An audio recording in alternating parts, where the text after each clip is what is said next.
بسم اللہ الرحمن الرحیم۔ صرف 5 منٹ کا مدرسہ قرآن و حدیث کی روشنی میں 20واں دن 20 محرم الحرام۔ نمبر 1، اسلامی تاریخ۔ حضرت ابراہیم علیہ السلام کی دعوت۔ جب حضرت ابراہیم علیہ السلام نے اپنی قوم کی شرک و بت پرستی اور ضلالت و گمراہی کا مشاہدہ کیا تو انہیں سیدھی راہ پر لانے کی کوشش کرنے لگے۔ سب سے پہلے اپنے باپ سے مخاطب ہو کر کہا، ابا جان، آپ ایسی چیزوں کی کیوں عبادت کرتے ہیں جو سننے، دیکھنے اور بولنے کی بھی صلاحیت نہیں رکھتی، اور نہ ہی وہ نفع و نقصان کی مالک ہیں؟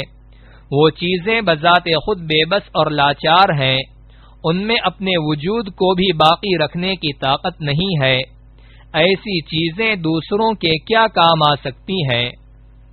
ابا جان، سیدھی اور سچی راہ وہی ہے جو میں بتا رہا ہوں کہ ایک اللہ کی عبادت کرو، وہی موت و حیات کا مالک ہے، وہی لوگوں کو رزق دیتا ہے، اسی کو رحم و کرم سے آخرت میں کامیابی مل سکتی ہے، وہی ہر ایک کو نجات دینے پر قادر ہے اور وہ زبردست قوت و طاقت کا مالک ہے۔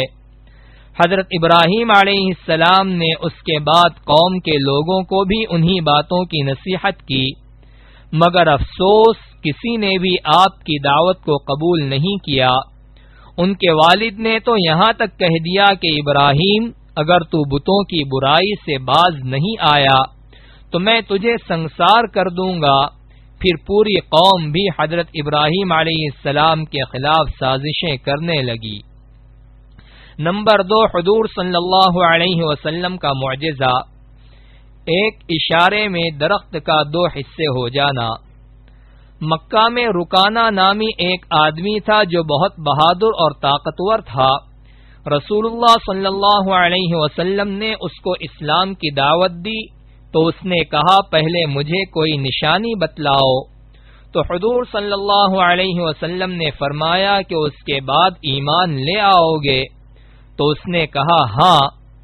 قریب میں کانٹوں کا ایک درخت تھا جو بہت ہی گنجان اور شاخوں والا تھا۔ حضور صلی اللہ علیہ وسلم نے اس کی طرف اشارہ کر کے فرمایا، ادھر آ۔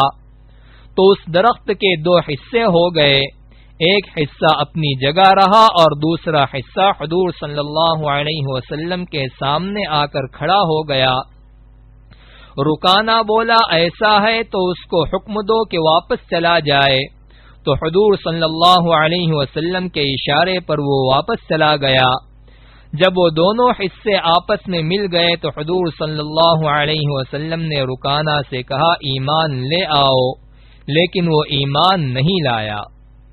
نمبر 3، ایک فرض کے بارے میں، اپنے گھر والوں کو نماز کا حکم دینا۔ قرآن میں اللہ تعالی فرماتا ہے، آپ اپنے گھر والوں کو نماز کا حکم کرتے رہیے اور خود بھی نماز کے پابند رہیے۔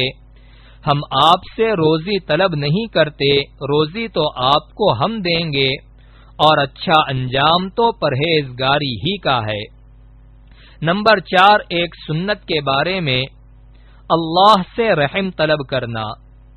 اللہ تعالی سے رحم طلب کرنے کے لیے اس دعا کا اہتمام کرنا چاہیے۔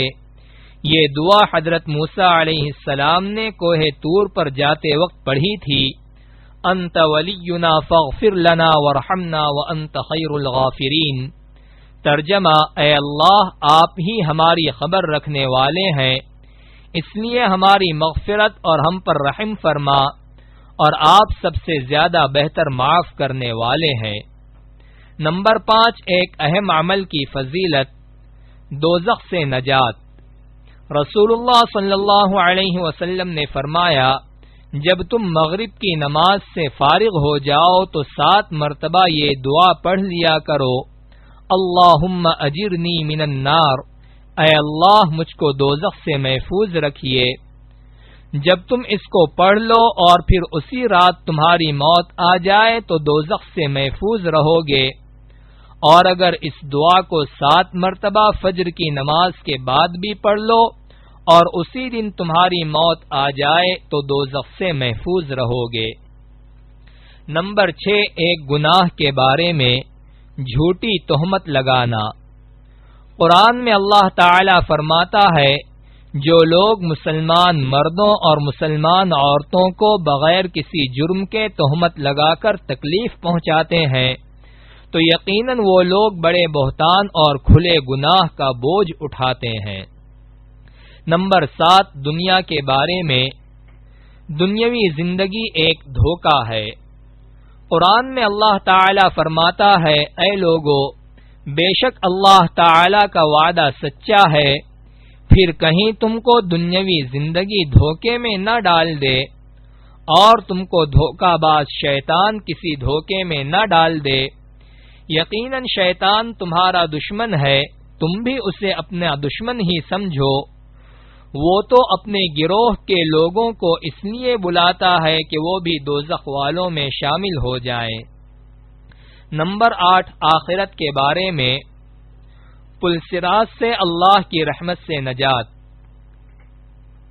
رسول اللہ صلی اللہ علیہ وسلم نے فرمایا قیامت کے دن لوگوں کو پلسرات پر سوار کیا جائے گا تو وہ اس کے کنارے سے اس طرح سے گریں گے جس طرح سے پتنگے آگ میں گرتے ہیں، پس اللہ تعالی جسے چاہیں گے اپنی رحمت سے نجات عطا فرمائیں گے۔ نمبر 9، طب نبوی سے علاج۔ سفرجل کے فوائد۔ حضرت طلحہ رضی اللہ عنہ فرماتے ہیں کہ میں رسول اللہ صلی اللہ علیہ وسلم کی خدمت میں حاضر ہوا تو آپ صلی اللہ علیہ وسلم کے دست مبارک میں ایک سفرجل یعنی بہی تھا۔